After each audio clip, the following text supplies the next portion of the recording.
Bismillahirrahmanirrahim. Assalamualaikum warahmatullahi wabarakatuh. Alhamdulillah wassalatu wassalamu ala Rasulillah wa ala alihi washabihi wa man tabi'a hudahu wa wala. La haula wala quwata illa billah. Amma ba'du. Yang saya hormati para pendengar yang budiman, dirahmati Allah Subhanahu wa taala. Saat ini kita berada di penghujung tahun baru Islam 1441 Hijriah. Sebentar lagi kita akan menyambut kedatangan tahun baru Islam 1442 Hijriah.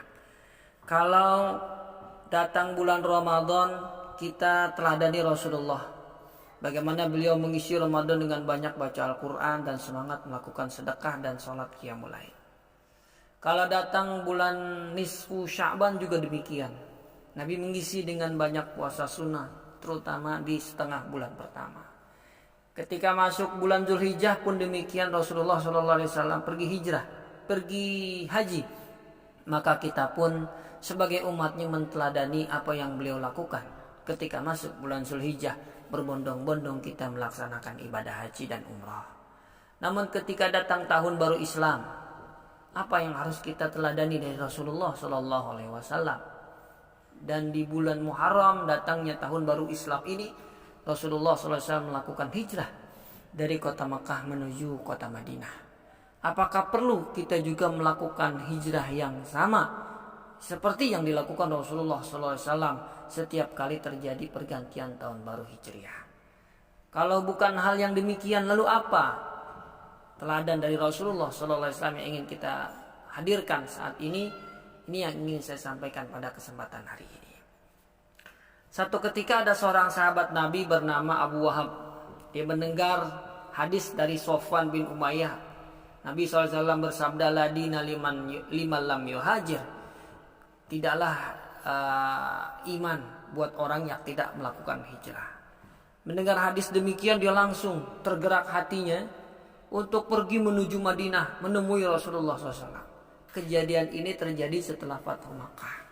Sudah lama dari peristiwa hijrahnya Rasulullah SAW.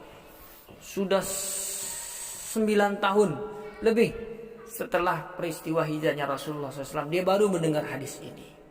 Dia tinggalkan kampung halamannya, dia bawa bekal secukupnya, lalu dia tidur di Masjid Nabawi. Dia bertemu dengan Abbas radhiyallahu anhu, paman Rasulullah SAW.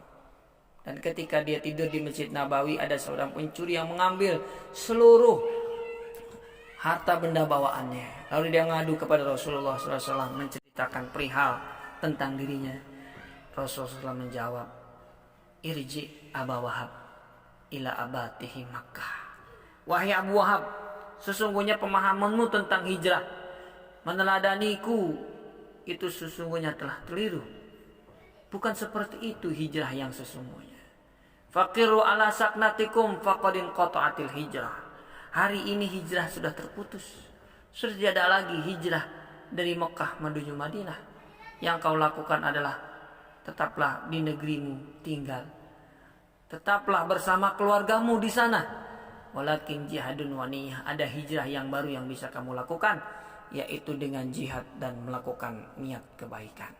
Dari hadis ini para ulama memberikan nasihat kepada kita semua bahwa Rasulullah SAW menginginkan kepada kita umatnya setelah beliau meninggal dunia, tiap kali kita kedatangan bulan Muharram, maka hadirkanlah niat-niat kebaikan di jalan Allah Subhanahu wa taala. Hadirkan niat kebaikan. Ini adalah pintu kebaikan yang sangat luas daripada kita melakukan hijrah dari satu tempat ke tempat yang lain seperti yang dilakukan Rasulullah SAW. Karena yang demikian sudah terputus. Yang tersisa ada 2 kata Nabi. Yang pertama, hadirkan niat-niat kebaikan dalam kehidupan kita. Ketika kita melakukan baca Quran, niat hanya mengharap dari Allah Subhanahu wa taala. Kalau selama ini kita sedekah hanya ada keinginan riya, ingin dipuji oleh orang lain, maka hadirkanlah saat ini niat hanya mengharap dari Allah Subhanahu wa taala. Dan yang kedua kata Rasulullah dalam hadis ini, walakin jihadun wa niyah. Selain niat yang bisa kita lakukan tiap kali datang tahun baru Hijriah ini dengan kita berjihad. Jihad tentunya bukan melawan orang kafir. Jihad yang dimaksud oleh Rasulullah SAW di sini adalah melakukan amal soleh dan kebaikan, bersabar apapun kondisinya, bersabar dalam melakukan amal soleh dan kebaikan. Karena ketika kita rajin melakukan amal soleh, disitulah letak hijrah yang sesungguhnya. Demikianlah para pendengar budiman yang dirahmati Allah Subhanahu wa taala. Mudah-mudahan dari hadis ini kita bisa mengambil pelajaran. Tiap kali datang tahun baru Islam, hadirkan selalu niat kebaikan dalam setiap langkah kita, karena itu akan menambah pahala di sisi Allah Subhanahu wa taala. Dan yang kedua, teruslah semangat melakukan amal soleh dan kebaikan. Disitulah hijrah yang sesungguhnya. Wallahu a'lam bishawab. Wassalamualaikum warahmatullahi wabarakatuh.